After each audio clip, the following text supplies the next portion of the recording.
ملے تو آپ اس کو دیں, کیونکہ آپ کی بچی وہاں جا کے اتنا اچھا کھائے گی کہ میرے ہاں اتنا اچھا نہیں, میرے ہاں اتنا کھائے گی, وہاں جا کے اس سے ڈبل اچھا کھائے گی. تو انہوں نے کہا ملی نہیں تو نہیں رہنا, 2 سال ہو گئے, جو بھی طلاق کا سنتا ہے, بچوں کا سنتا ہے, نکاح کا پیغام نہیں بھیجتا. جو بھیجتے ہیں وہ بڈھے بڈھے لوگ بھیج رہے ہیں, بڈھے بڈھے 55 سال 60 سال اس عمر کے رشتے آ رہے ہیں. تو انہوں نے کہا یار ہم کیسے کر سکتے ہیں, نہیں تو ظاہر ہے بڑھاپا بھی تو ایک جوان لڑکی کے لیے ایک عیب کی بات ہے نا. تو مجھے کہنے لگے کہ یار نہیں آ رہے. میں نے کہا پھر آپ کی مرضی ہے. کہنے 6 مہینے کا ہمیں سوچنے کے لیے ٹائم دیں آپ. میں نے کہا میں 6 مہینے کیا, آپ سوچنے کے لیے 10 سال کا ٹائم لے لیں, لیکن میں رکوں گا نہیں. مجھے اگر اس دوران کوئی رشتہ مل گیا اس سے اچھا تو میں وہاں ہاں کر دوں گا, کیونکہ میں اپنا فائدہ سوچ رہا ہوں. میں دیکھو یہ اتنی تفصیل سے واقعہ اس فلسفے کو سمجھانے کے لیے سکھا رہا ہوں آپ کو کہ 4 شادیوں کا فلسفہ ہے کیا. میں نے کہا مجھے اگر اس دوران کوئی اس سے اچھا رشتہ مل گیا تو میں فوراً وہاں ہاں کر دوں گا, پھر تیسری پہ آپ کو پیغام بھیج دوں گا میں, ٹھیک ہے نا. لیکن مجھے اگر مل گیا تو میں وہاں کر لوں گا. میں 6 مہینے تک اپنے آپ کو باؤنڈ نہیں کر سکتا, کیونکہ اس میں رشتے ملتے بہت مشکل سے ہیں. اس وقت میں زیادہ مشہور بھی نہیں تھا نا. میں نے کہا دھکے دے دے کے لوگ نکال دیتے. میں نے لنگڑی عورتوں کو پیغام بھیجا نکاح کا دوسری شادی کے لیے. لنگڑی, ان کے ابا نے ڈانٹ کے بھگایا ہے مجھے. لنگڑی لڑکی, نہ کوئی حسن و جمال, اب تو نہیں پتا نا کس کی بات ہو رہی ہے, پرانا قصہ ہو. لنگڑی لڑکی کے لیے میں نے دوسری شادی کا پیغام بھیجا جو بیساکھیوں سے چلتی تھی بیچاری. میں نے کہا دوسری پہ تو نا تمہارا دماغ خراب ہو گیا, تم پاگل ہو. میں نے کہا ٹھیک ہے بھائی ہم تو پاگل ہیں, آپ نہ کرو, آپ کمارے سے کر دو. میں نے اللہ کی قسم لقوا کی مریض خاتون کو پیغام نکاح بھیجا ہے دوسری شادی کے لیے. لقوا کی, منہ نہیں ہو جاتا تھوڑا سا لقوا سے, ایسی لڑکی کو پیغام نکاح بھیجا تھا دوسری شادی. میں بالکل ینگ تھا, کیوں, مجھے پتا تھا بھائی دوسری پہ رشتہ ملنا بہت مشکل کام. کوئی بات نہیں, تھوڑا سا ایپ برداشت کر لو, ایک فلسفہ نظریہ زندہ ہو جائے گا. مجھے کوئی خاص فائدہ نہیں تھا, ٹینشن ہی لے کے پالتا. لیکن میں جب 4 شادیوں پہ بیان کروں گا تو لوگ کہیں گے نا آپ نے عمل کیا, تو میں یہ مثال تو دے سکتا ہوں کہ ہاں میں نے عمل کیا. میں نے بہری لڑکیوں کے لیے نکاح کا پیغام بھیجا. بہری, گونگی بہری. جس شادی دفتر میں پیغام لے کر گیا اس خاتون نے مجھے اتنا ڈانٹا ہے, آپ کو شرم نہیں آتی. میں نے کہا دیکھیں میں دوسری شادی کرنا چاہتا ہوں, کوئی بہری لڑکی, بہری معذور بھی لڑکیاں ہوتی ہیں نا آپ کے یہاں, تو ان کو کوئی مل نہیں رہا ہوتا ڈھنگ کا آدمی. پہلا وہ ملے گا ان کو بھی گونگا بہرا ہی, تو وہ بھی گونگا بہرا یہ بھی گونگی بہری, دونوں بیٹھ کے پتہ نہیں بلوٹوتھ کے ذریعے لڑ رہے ہیں, وائی فائی سے کنیکٹ ہو رہے ہیں آپس میں, ٹھیک ہے. تو اتنا برا سمجھا جاتا ہے. حالانکہ دیکھو کوئی گونگی بہری ہوتی تو کم از کم اس کو ہم گھر دے رہے ہیں, الگ ٹھکانہ دے رہے ہیں. لیکن شادی دفتر میں خاتون بیٹھی اور ڈانٹ کے بھگایا انہوں نے مجھے, کہ آپ کو شرم نہیں آتی, آپ دوسری شادی کی بات کر رہے ہو, دماغ خراب ہو گیا آپ کا, ایسے بھگایا. میں نے کہا ہمارا تو دماغ خراب ہو گیا, ہم تو کرے گا, آپ کو نہیں. لنگڑی لڑکیاں, گونگی بہری لڑکیاں اور لقوا کی پیشنٹ, بہت عمر میں اپنے سے زیادہ عمر کی عورتوں کو بھی پیغام بھیجا. میں ینگ تھا اور میں 48 سال کی خاتون کو, کنواری تھی لیکن 48 سال کی ہو گئی, رنگ بھی بلیک, ان کو میں نے نکاح کا پیغام بھیجا. انہوں نے کہا نہیں دوسری بیوی میں نہیں بن سکتی. میں نے کہا بیٹھے رہو, انجوائے, اب تک انجوائے انا للہ ہو چکا ہوگا میرا خیال ہے, اب تک انجوائے کرو لائف. بھائی وہ ٹھیک ہے نہیں کریں, ان کی مرضی ہے, میں کوئی مذاق نہیں اڑا رہا, ان کی مرضی ہے. ان کو شوہر اکلوتا چاہیے تھا, اب 48 سال میں اکلوتا جو ملے گا کم از کم 58 سال کا ہونا چاہیے اس کو. یہ بھی کم سے کم بتا رہا ہوں, ورنہ 68 سے کم کا نہیں ملے گا. تو اب کیا ہوا, تو جو ہمارے سسر تھے, کیا ہیں الحمدللہ, اللہ ان کی زندگی میں برکت دے, تو انہوں نے مجھے کہا کہ بھائی آپ دوسری کیوں کر رہے ہیں, یہ تو بڑا مسئلہ ہے یار, یہ تو یوں یہ تو یوں. میں نے کہا بھائی آپ 6 مہینے سوچیں, آپ 1 سال سوچیں, اگر اس دوران مجھے آپ سے بہتر مل گیا تو میں وہاں چلا جاؤں گا, آپ کو مجھ سے بہتر مل گیا تو آپ وہاں چلے جائیں. میں باؤنڈ نہیں کر سکتا اپنے آپ کو, باؤنڈ تو کرنا ہی نہیں چاہیے بھائی, آزاد ہنسی خوشی زندگی گزارو. وہ 6 مہینے گزر گئے, نہ مجھے ملا نہ ہم بھی جہاں جاتے, اور ہم کہاں کہاں گئے ہیں. بعض لوگ ایسے بیٹھے ہوتے ہیں, مجھے کہہ رہے تھے رشتہ ہی نہیں مل رہا. میں کہتا ہوں یہاں بیٹھ کے تمہیں تو نہیں ملے گا رشتہ, ہمیں بھی نہیں ملا. تو انہوں نے پھر فون کر کے مجھے دوبارہ بلایا. اچھا میری ایک خالہ میرا ساتھ دے رہی تھی, خاندان میں کوئی بھی ایسے موقع پہ آپ کا ساتھ نہیں دیتا. وہ خالہ بھی اس لیے دے رہی تھی, وہ بیوہ تھی اور کسی کی دوسری بیوی بنی تھی وہ, ورنہ وہ بھی کہاں دیتی. تو ان کو لے گیا میں. جب ہم وہاں گئے ہیں, پہنچے ہیں, تو میرے ساس سسر اللہ ان کی عمر برکت دے میرے سامنے آ کے بیٹھے اور کہنے لگے, میری خالہ بھی تھیں, انہوں نے کہا بھائی بات سب طے ہو گئی کہ بھائی چلو. اب دیکھو انہوں نے نہ میری 4 شادیوں والی کتاب پڑھی, نہ مسلک دیکھا. ان کو پتا تھا بھائی بیٹی کی ضرورت ہے, بچی کو کب تک گھر بٹھائیں ہم, اور جیسے جیسے عمر ضائع ہوگی اس قسم کے رشتے بھی مارکیٹ سے شارٹ ہو جائیں گے. Some thing is better than nothing. مسلک کو مت دیکھو, صحیح ہے نا. بچی کو گھر مل رہا ہے, ٹھکانہ مل رہا ہے, میاں مل رہا ہے, اور بچے بھی رکھ رہا ہے یہ آدمی, بس اور کیا چاہیے. تو ان کے سامنے مجھے تقریریں نہیں کرنی پڑی ہیں 4 شادیوں کے فضائل پر. ان کی نیڈ تھی, ان کی ضرورت تھی, ان کی سمجھ میں آ گیا. 6 مہینے بٹھا کے بھی دیکھ لیا مزید, 2 سال پہلے 6 مہینے اور. انہوں نے کہا بھائی رشتے آئے اس دوران سب آڑے ترچے آتے ہیں, آڑے ترچے. تو انہوں نے کہا یار یہ بندہ ٹھیک ٹھاک لگ رہا ہے. پھر میری خالہ نے ان سے یہ بات کہہ دی کہ یہ مزید شادی نہیں کرے گا, مجھ سے پوچھے بغیر کہہ دی. وہ بھی بھر گئے, ابے یہ کیا, چلو ہم دوسری پہ دے رہے ہیں, ابھی پھر مزید بھی کرے گا یہ. اچھا میری خالہ نے مجھے نہیں بتایا, ہم آ گئے گھر. میری خالہ نے کہا کہ میں نے ان کو تسلی دے دی ہے کہ وہ تیسری شادی نہیں کرے گا. یہ میں نے تسلی دے دی. میں نے کہا آپ نے کس سے پوچھ کے تسلی دی ان کو؟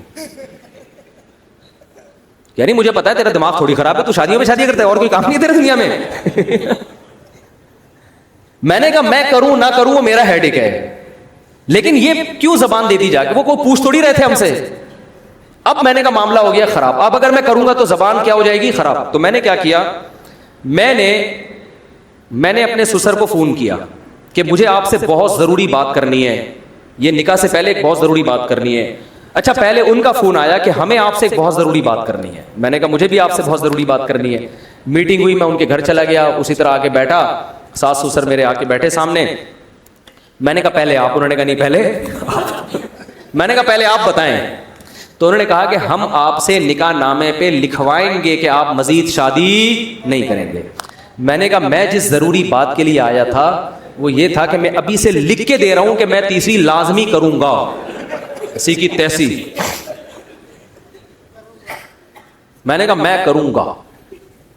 اب وہ غصے میں آ گئے نا, کیا آپ کا دماغ خراب ہے, آپ تیسری شادی بھی کرو گے, پاگل ہو گئے ہو. میں نے کہا میرا دماغ خراب ہے کہ میں دوسری کر رہا ہوں, مجھے کیا ضرورت ہے, میری پہلی بیوی فٹ ٹھیک ٹھاک ماشاءاللہ فٹ فاٹ, کوئی بیماری نہیں اس کو, میرے اس سے بیٹا بھی ہے, بیٹی اپنے سب اولاد, ہنسی خوشی زندگی گزر رہی ہے. میرا دماغ خراب ہے, میں دوسری شادی کر رہا ہوں.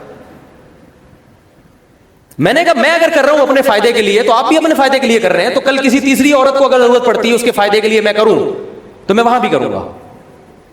ہاں مجھے رشتہ ہی کوئی نہ دے کہ پہلے ایک جب ہوتی ہے تو رشتہ ملنا مشکل, 2 ہو جائیں تو اور زیادہ مشکل, نہ دے تو وہ ان کی مرضی ہے, ہو سکتا ہے ساری زندگی ایسی بیٹھ رہا ہوں.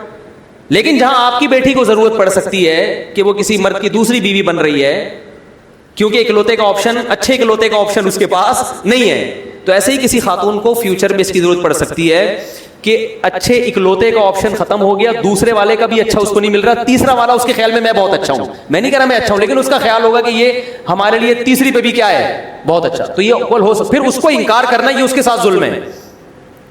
اب دیکھو کتنے بڑا میں نے بم سر مارا کہ نہیں مارا, وہ ٹینشن میں آ گئے یار یہ کیا مسئلہ ہے. میں نے کہا سوچ لیں, سوچنے پر گورنمنٹ کی طرف سے کوئی پابندی نہیں, ابھی نکاح ہوا تھوڑی ہے, آپ کو بھی حق ہے نہ انکار کر دیں. میں نے کہا انکار کر دیں آپ, کوئی مسئلہ نہیں, آپ کو اس سے بہتر کوئی ملتا ہے تو آپ وہاں کریں. انہوں نے کہا نہیں مل رہا نا, مسئلہ تو یہی ہے. مل رہے بڈھے بڈھے لوگ آ رہے ہیں, کوئی کہہ رہا ہے کہ اس سے ہم جاب کروائیں گے, جوان آ رہا ہے تو کہہ رہے ہیں یہ جاب کرے گی, اور اگر بڈھا آ رہا ہے جو پیسے ہیں تو لیکن بڈھا ہے, وہ پیسہ ہے لیکن بندہ کیا ہے, عمر میں بہت زیادہ ہے. تو پھر وہ سوچ میں پڑ گئے.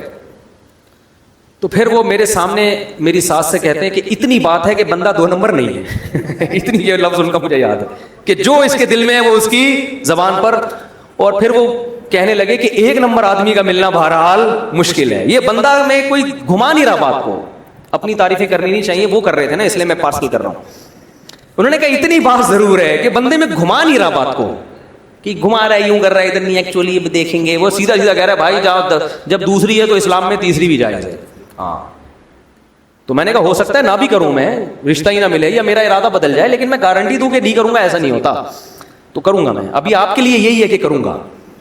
شادی ہو گئی الحمدللہ, بچے ہیں میرے, بیٹے ہیں, ان سے اللہ کا شکر ہے اچھی زندگی گزر رہی ہے, اللہ آئندہ بھی گزارے. گھر مل گیا, ٹھکانہ مل گیا, پھر ہم نے ایک اور بھی گھر لی. تو میں ایک مجلس میں ایک عالم کے پاس بیٹھا ہوا تھا, وہ مجھے کہہ رہے تھے کہ یار یہ کیا 4 شادیاں. میں نے کہا دیکھیں جس کو ضرورت ہوگی نا اس کی سمجھ میں 4 شادیاں آئیں گی, جس کو ضرورت نہیں ہے اس کو کتابیں بھی سمجھاتے رہو, 2-2 گھنٹے کی تقریریں کرتے رہو, اس کی کھوپڑی میں بات نہیں بیٹھے. تو جس لڑکی کو ضرورت ہوگی وہ آپ کی دوسری بھی بنے گی, تیسری بھی بنے گی, چوتھی بھی بنے گی. جس کو ضرورت نہیں ہے یا جس کی شادی ہو چکی ہے وہ, یا جن کو شادی کا جذبہ ہی ختم ہو گیا, ان کو آپ گھنٹوں گھنٹوں تقریریں کرتے رہو, وہ میرے اوپر یہی اعتراض کریں گے اس مفتی کو شادی کے علاوہ اور کوئی بات نہیں آتی, وہ یہ کریں گے. تو دیکھو میری جو سیکنڈ وائف تھی ان کو تو نہ مسئلہ کہ ایک, وہ پھر الگ, اللہ کا شکر ہے وائٹ چینل ہو گیا, وہ بعد میں چینل چینج ہو گیا وہ ٹھیک ہے نا, ٹھیک ہے. تو ان کو تو نہ اس سے کوئی غرض کہ بھائی بندہ دیوبندی ہے کہ بریلوی ہے کہ اہل حدیث ہے, ان کو نہ اس سے غرض اس نے 4 شادیوں پہ کتاب لکھی ہے کہ نہیں لکھی, ان کو اس سے بھی غرض نہیں. ان کو پتا تھا بھائی ہماری بچی کو الگ گھر لے کے دے رہا ہے, خرچہ اٹھا رہا ہے, اس سے بہتر آپشن ہمارے پاس نہیں آئے گا, اس آپشن کو مس مت کرو. تو جس کو ضرورت ہوگی اس کی سمجھ میں آئیں گی, 4 شادیاں بھی آئیں گی, 2 شادیاں بھی آئیں گی, 3 شادیاں بھی آئیں گی. تو یہ ہماری بہن جو ہے, کیا نام ہے ان کا دوبارہ, ابے وہ کہاں چلا گیا, ماہرخ راشد صاحبہ, انہوں نے میری تقریر سن لی ہوگی. تو میں مولانا اسلم شعوری صاحب کا واقعہ مکمل کر دوں. تو میں نے حضرت مولانا اسلم شعوری صاحب سے عرض کیا, میں نے کہا یہ جو جہیز ہمارے معاشرے میں آیا ہے, سپلائی کے مقابلے میں ڈیمانڈ کیا ہو گئی ہے, کم ہو گئی. آدمی کو ایک بیوی چاہیے, عورتیں بہت ہیں رشتوں کے لیے, تو لڑکیاں مل جاتی ہیں. تو مرد کی شرطوں پہ شادیاں ہو رہی ہیں. اگر لڑکیاں مارکیٹ سے شارٹ ہو جائیں, مالدار لوگ 2-2 3-3 رکھ لیں گے, لڑکیاں مارکیٹ سے کیا ہو جائیں گی, شارٹ, تو پھر لڑکی کی شرطوں پہ شادی ہوگی. دیکھو جب پیپسی کی پروڈکٹ زیادہ ہو تو پیپسی کمپنی انعامی اسکیمیں نکالتی ہے, 4 بوتلوں پہ 5ویں مفت. فریج مارکیٹ میں بک رہے ہیں, بہت ساری کمپنی آ گئی ہیں, اب وہ انعامی اسکیمیں کہ آپ فریج لے جائیں, 1 سال کی وارنٹی بھی, گھر پہنچانے بھی ہماری ذمہ داری, میکینک بھی, وہ الیکٹریشین بھی ہمارا. ہوتا ہے کہ نہیں ہوتا, انعامی اسکیمیں. میں نے کہا اب لڑکوں کے نخرے اتنے ہو گئے ہیں, ان کو طوائف خانوں میں بھی لڑکیاں مل رہی ہیں زنا کے لیے, دوستیوں کے لیے بھی مل رہی ہیں. شادی کی ضرورت لڑکے سے زیادہ لڑکی کو ہوتی ہے. تو میں نے کہا اب کیا ہے, باپ کہہ رہا ہے کہ میری بیٹی سے شادی کر لو, ڈبل بیڈ فری, یہ انعامی اسکیم ہے. بچی سے شادی کر لو, فریج فری. بچی سے شادی کر لو, بلینک چیک پکڑا دوں گا میں تمہیں. تو یہ ہو رہا ہے. میں نے کہا عورت مارکیٹ سے شارٹ کر دو, اور وہ شارٹ ایسے ہی ہوگی کہ مالدار لوگ 4-4 کر پہ پہلے قبضہ کر لیں, ٹھیک ہے نا. میں نے کہا پھر شادی ہوگی کس کی شرطوں پہ. دیکھو دوسری شادی میں جہیز نہیں ہوتا, پتہ ہے آپ کو. مرد کہہ رہا ہوتا ہے بھائی دوسری پہ مجھے ایک لڑکی مل رہی ہے, بڑی غنیمت ہے, میں اپنا خرچہ, وہ آفریں کر رہا ہوتا ہے. میں نے کسی شادی پہ جہیز نہیں لیا الحمدللہ, کیونکہ جہیز کی پخ لگاؤ گے رشتے کا انکار ہو جائے گا. آج مرد کو پتہ ہے انکار ہو گیا کوئی مسئلہ نہیں ہے, وہاں کر لیں گے, وہاں انکار ہو گیا وہاں کر لیں گے. تو حضرت مولانا اسلم شیخو پوری صاحب سے میں نے یہ عرض کیا, میں نے کہا حضرت جہیز کے خلاف مہم کامیاب نہیں ہونے والی, کیونکہ بہت سے لوگ اپنی بیٹیوں کو جہیز دے رہے ہیں, ان کی بھی شادیاں نہیں ہو رہی ہیں, ان کی بھی شادیاں نہیں ہو رہی. تو میں نے کہا اس کا حل یہ کہ مردوں کو 2-3 شادیوں کی ترغیب دی جائے, اور لڑکی سے کہا جائے کہ اگر کنوارا نہیں مل رہا تو کسی سمجھدار کی دوسری بیوی بننے پر آمادہ ہو جاؤ, اس کی تحریک چلائیں. حضرت نے کہا کہ نہیں آپ عجیب سی بات کر رہے ہیں, یہ تو بہت عجیب سی باتیں کر رہے ہیں آپ. میں نے کہا ٹھیک ہے پھر آپ تجربہ کر کے دیکھ لیں, آپ شادی دفتر کھولیں بغیر جہیز کے. تجربہ کیا, 3 مہینے بعد میں ان کے آفس ملنے کے لیے گیا. میں نے حضرت سے عرض کیا, میں نے کہا کیا رپورٹ ہے. انہوں نے کہا کہ جو درخواستیں آئی ہیں نا, 3.5 لڑکیوں کے مقابلے میں 1 لڑکا, یہ ریشو ہے. 3.5 لڑکی یعنی 7 لڑکیوں کے مقابلے میں بولو 2 لڑکے. اور یہ 7 لڑکیاں وہ ہیں جو سب جہیز دینے کے لیے تیار ہیں. نہیں آ رہی بات, جہیز دینے کے لیے بھی تیار ہیں. حالانکہ مہم تو یہ تھی کہ جہیز کے بغیر شادی. وہ کہہ رہی ہم جہیز دے رہے ہیں, ہمارا رشتہ کرا دو. جو جہیز بھی دے رہی ہیں ماسٹر بیچلر سے کم کوئی نہیں ہے, پڑھی لکھی اچھے خاندانوں کی, کنواری بھی بہت ہے ان میں, صرف طلاق یافتہ بیوہ نہیں ہے. جبکہ ان کے مقابلے میں لڑکے کتنے آئے ہیں درخواستیں, 2 کی, اور وہ بھی مکھنچو ٹائپ کے, جن میں ایک مکھنچو کو تو میں جانتا تھا, میں نے خود بھیجا تھا اس کو. نہیں آ رہی بات. میں نے کہا کر کے دکھا دو. دکھا دو تو نہیں کہا دکھا دیں ان کی شادیاں. میں نے کہا مسئلہ جہیز نہیں ہے, مسئلہ کیا ہے, ایک بیوی پر جو قناعت ہے نا, دوسری شادی کی حوصلہ شکنی, یہ نیچرل نہیں ہے, اس کا نقصان ہے یہ. تو میں نے عرض کیا, کہنے لگے یار وہ 2% جو لڑکے آئے ہیں وہ بھی محلے کے تھکے ہوئے ہیں. میں نے کہا دیکھیں جو اچھا لڑکا ہوتا ہے نا اس کو محلے والے چھوڑتے ہی نہیں, اس کو کالج میں لڑکیاں نہیں چھوڑتی.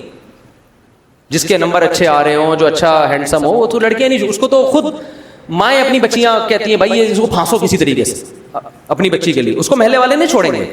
میں نے کہا پورے محلے میں جس کو کوئی لفٹ نہیں کرا رہا تھا وہ آپ کے پاس آیا ہے درخواست جمع کرانے کے لیے. یہ خود اس کے نااہل ہونے کی علامت ہے کہ اس کو کوئی دنیا میں لفٹ کرانے کے لیے تیار نہیں ہے, تبھی وہ شادی دفتر گیا کمبخت. سمجھ میں آ رہی ہے بات کہ نہیں آ رہی ہے؟ تو وہ ادارہ اب تک چل رہا ہے. رزلٹ پھر اس میں ایک شادی مولانا نے کروائی, اچھی بھلی اچھے خاندان کی لڑکی تھی, ایک بندے سے کروائی, وہ پھر طلاق دلوائی. میں نے خود اتنا 2 نمبر آدمی نہیں, وہ ذرا ڈھنگ کا لگ رہا تھا کہ یار یہ ذرا سمجھدار ہے, عالم بھی تھا, پڑھا لکھا بھی ہر لحاظ سے. بعد میں پتہ چلے کمبخت تو سائیکی ہے, وہ بیوی کو مارتا تھا, پیٹتا تھا, دماغی توازن خراب تھا اس کا, وہ نظر نہیں آ رہا تھا پہلی دفعہ میں, اس کو دورے پڑتے تھے. اس کو ایک شادی ہوئی ہے, وہ اس کا بھی کیا شروع ہوا. جاؤ شادی دفتروں میں جا کے دیکھو, ان سے بولو فائلیں نکال کے دو, لڑکیاں کیسی ہیں اور لڑکے, وہ بتائیں گی لڑکیاں ایک سے ایک ایجوکیٹڈ اور لڑکے سارے کیا ہیں مکھنچو ٹائپ کے. لیکن شادی دفتر والے ہر ایک کو یہ رپورٹ اس لیے نہیں دیتے کہ ان کا دفتر بدنام ہو جائے گا. ہم نے یہ رپورٹیں میں نے خود نکلوائی ہیں. میں نے جب دوسری شادی پر کتاب لکھی ہے تو میں شادی دفتروں کا سروے میں نے کیا ہے, وہاں میں نے رپورٹیں نکلوائی ہیں کہ ذرا ریشو تو بتاؤ. لڑکیوں کی فائلوں کی بھرمار اور لڑکے مارکیٹ سے شارٹ. تو جہیز یہ کسی اور, یہ ملیریا, پہلے گٹر کے ڈھکن بند کرو, مچھر شارٹ ہوں گے تو ملیریا خود کیا ہو جائے گا شارٹ. تو عورت کی طلب معاشرے میں بڑھاؤ, اس کا نتیجہ یہ نکلے گا کہ عورت کا حصول مشکل ہو جائے گا. جب حصول مشکل ہوگا تو عورت کی شرط پہ آپ کی شادی ہوگی. لڑکی اپنی شرطیں لکھوائے گی کہ اتنا سونا چاہیے, اتنا مہر چاہیے, گھر چاہیے, پراپرٹی چاہیے, اتنی تنخواہ چاہیے. صحیح ہے نا؟ اور میں نے جب دوسری تیسری شادی کی ہے پہلے گھر ڈیکوریٹ کیا ہے, کیونکہ وہ مان نہیں رہتے یار پتہ نہیں کیا ہو جائے گا. میں نے کہا یہ دیکھو بھائی فرنیچر, یہ فریج, یہ ہو گیا نا, اب سمجھ میں آ رہا ہے؟ ہاں اب سمجھ میں آ رہا ہے. یہ کرنا پڑتا ہے, سمجھ میں نہیں آ رہی بات. تو یہ عائشہ جیسی لڑکی نے جو خودکشی کی ہے نا, یہ تو غلط کام کیا. تو یہ اس کا اصل مسئلہ جہیز نہیں ہے. دیکھو وہ طلاق بھی نہیں لے سکتی تھی. کیوں؟ لڑکی کو پتا طلاق کے بعد جاؤں گی کہاں پہ. معاشرے میں 2-3 شادیوں کا رواج ہو, عورت خود نالائق مرد سے طلاق مانگے گی, چھوڑ مجھے پتا ہے رشتے بہت مل جائیں گے. اب لڑکیاں نامرد سے بھی گزارا کر رہی ہیں, بے تحاشا مارتے پیٹتے ہیں, ماں باپ نے دروازے بند کر دیے, کمبخت اتنی مشکل سے شادی کر کے سسرال بھیجا ہے, واپس نہیں آنا, واپسی کا دروازہ کیا ہے بند ہے. نامرد سے بھی گزارا کر رہی ہیں, مارتا پیٹتا ہے, نشئی کے ساتھ بھی گزارا, چرسیوں کے ساتھ بھی گزارا. جو شریف عورت بیچاری وہ تو رل گئی, اور جو آزاد عورتیں وہ ان عورتوں کے حالات دیکھ کے کہتی ہیں کہ بھائی شادی کرو ہی نہیں, بوائے فرینڈ کا سسٹم رکھو, چرسی ہیروئن چاہیے تو چھوڑ دو, 2 منٹ لگتے ہیں چھوڑنے میں. تو یہ ہو رہا ہے معاشرے میں, کسی کے پاس ان دلائل کا جواب نہیں ہے. بہت زیادہ لمبی بات ہو گئی. حضرت عمر 27 رجب کا روزہ توڑوایا کرتے تھے, مجھے نہیں پتا, لیکن 27 رجب کا روزہ ثابت نہیں ہے, بدعت ہے. اور یہ 27 رجب جو ہے کوئی شب معراج نہیں ہے. معراج ثابت ہے نبی صلی اللہ علیہ وسلم کی, لیکن کس تاریخ کو ہوئی ہے اس کا کسی مستند حدیث میں کوئی تذکرہ نہیں ہے. رجب میں بھی ہوئی ہے کہ نہیں یہ بھی نہیں پتا. تو خام ہمیں 27 رجب کو نہیں عبادت کی رات بنا دیں, اور 27 رجب کو روزے کا دن بھی نہ بنائیں. نہ یہ روزے کا دن ہے, نہ یہ رات عبادت کی رات ہے, اور نہ یہ نبی صلی اللہ علیہ وسلم کی معراج کی رات. اللہ نے یہ تاریخیں ہم سے چھپا دی ہیں تاکہ لوگ ان میں بدعتیں نہ کریں. بس ہمارا عقیدہ ہے آپ صلی اللہ علیہ وسلم معراج پہ گئے تھے, کس تاریخ کو گئے تھے ہمیں نہیں پتا, کوئی ہے ہی نہیں, کوئی روایتیں نہیں ملتی, بہت متضاد روایتیں ہیں اور ساری موضوع من گڑت حدیث ضعیف ہیں. تو ایسا کچھ نہیں ہے. زکوٰۃ کی رقم قبل از وقت دی جا سکتی ہے. جی ہاں, زکوٰۃ کی رقم کا حساب اسی دن ہوگا, لیکن ایڈوانس میں دی جا سکتی ہے. اگر کوئی مستحق نہ ملے تو وہ رقم بعد میں دی جا سکتی ہے, بعد میں بھی دی جا سکتی ہے. قرآن کی آیت کو تجارت نہ بناؤ, وضاحت سے جواب دیں. اس کا مطلب یہ ہے قرآن کہتا ہے قرآن کی آیتوں کو مت بیچو, یعنی تحریف کر کے لوگوں سے پیسے مت لو. یہودی یہ کرتے تھے, تورات میں تحریف کرتے تھے تاکہ ان کی ہدیے نذرانے چلتے رہیں, لوگ ان سے خوش رہیں, لوگوں کے مطلب کی باتیں کرتے تھے. تو اس امت میں بھی منع ہے کہ لوگوں کو خوش کرنے کے لیے قرآن میں تحریف مت کرو ہدیے نذرانے کے چکر میں, کیونکہ لوگ ان باتوں سے خوش ہوتے ہیں نا جس میں لوگوں کا فائدہ ہو. میں اپنے دوست کو کچھ رقم کاروبار کے سلسلے میں لکڑی کی شیٹوں کے لیے میں نے رقم دیتے ہوئے کہا کہ میں تمہیں وکیل بناتا ہوں مال خریدنے کا, تو وہ کہتا ہے کہ میں فی شیٹ تمہیں 95% منافع ہر ماہ دوں گا, کیا یہ جائز ہے؟ بکنے پر تو منافع دے گا وہ, کہ میں یہ آپ کے لیے شیٹیں خرید رہا ہوں, جتنی شیٹیں بکیں گی اس میں جو پروفٹ ہوگا اس میں اتنے % تمہیں دوں گا, یہ جائز ہے. میرا سوال یہ, سسرال لکھا ہوا ہے سوال کو انہوں نے, دیکھو میرا سوال یہ کہ میرے ایزی لوڈ کی شاپ اکاؤنٹ میں کیش بھی سینڈ کرتے ہیں مگر ہم اس کی فیس لیتے ہیں, جبکہ ہمیں اجازت نہیں ہے, تو جناب وہ اضافی رقم کا کیا حکم ہے, وضاحت فرمائیں. آپ کمپنی کی طرف سے وکیل ہیں نا, اکاؤنٹ میں کیش بھی سینڈ کرتے ہیں, تو کمپنی کی یہ مجھے پوری ڈیٹیل بعد میں بتائیں تو میں جواب دوں گا. ڈھاکہ میں میرا دوست ولایت حسین شدید بیمار ہے, دعا فرمائیں, دل سے دعا ہے جی اللہ تعالیٰ اس کو شفا عطا فرمائے. میرے والدین میرا نکاح کرنا چاہ رہے ہیں, لیکن میں ابھی اپنے آپ کو اس قابل اور اتنا ذمہ دار نہیں سمجھتا ہوں, کیا کروں؟ اب نہیں کریں بھائی, اگر آپ نہیں ہیں, آپ کو کوئی گناہ کا خطرہ بھی نہیں ہے تو ٹھیک ہے, کوئی فرض نہیں ہے. اکثر تو چاہ رہے ہوتے ہیں, ابا روک رہے ہوتے ہیں, یہ ٹینشن ہے نا, لیکن کر لیں تو ثواب کی بات ہے. نبی صلی اللہ علیہ وسلم نے جلدی نکاح کی ترغیب دی ہے. دوسری بات یہ کہ ابھی آپ کو گناہ کا خوف نہیں ہے, لیکن گناہ کا جذبہ پیدا ہوتے ٹائم نہیں لگتا, تو اپنے آپ کو آزمائش میں نہ ڈالیں. ہمارے پیارے نبی صلی اللہ علیہ وسلم کی سیرت پڑھی ہے کہ آپ صلی اللہ علیہ وسلم کو دنیا اور دنیاوی نقصان ہونے پر غصہ نہیں آتا تھا, کیونکہ آپ کے نزدیک اس کی کوئی حیثیت نہیں ہے. تو سوال یہ کہ اگر ہم بھی اس پر عمل کریں گے تو بہت نقصان ہوگا. بالکل صحیح ہے, ہمیں عمل نہیں کرنا چاہیے. نبی صلی اللہ علیہ وسلم کو اللہ نے کچھ حوصلہ دیا, برداشت دیا, تو آپ کو غصہ آتا تھا ہمیشہ اللہ کی نافرمانی پہ, لیکن اللہ نے جو غصہ رکھا ہے وہ اگر ہمارے ساتھ کوئی غلط کرے ہمیں غصہ, یہ نیچرل ہے, کیونکہ